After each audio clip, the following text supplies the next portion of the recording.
HINKHO TWIPI kinong chunga kaidin achen xin Huipi le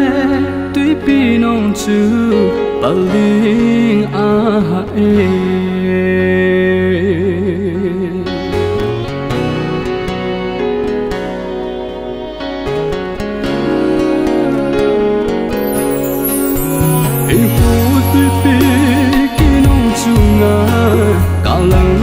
kaidin achen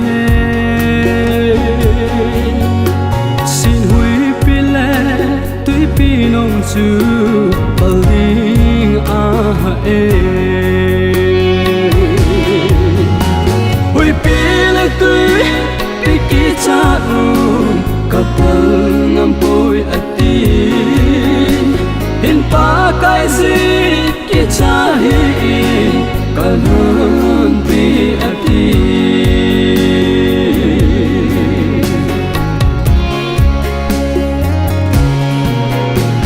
Idinga lungthoi nahim Pakai lhonpi Huipi le TWIPI phoh thip Pakai aumnai TWIPI kichat Kapal ngampoi atin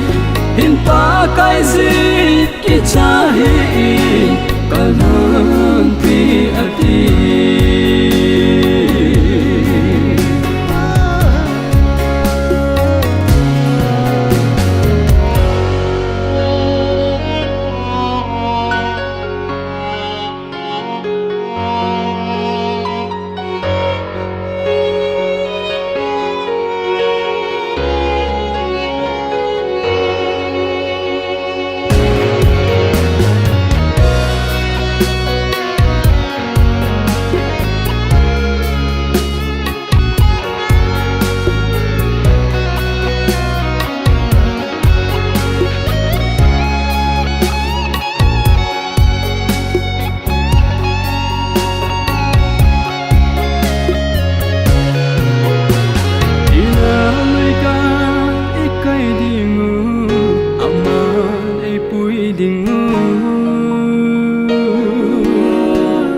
chunga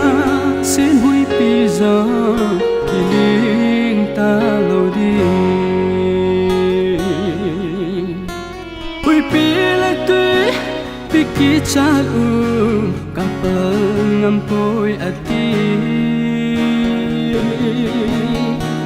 Hin Pakaiyin kicha Kalhonpi Huipi le TWIPI kichat Kapal ngampoi atin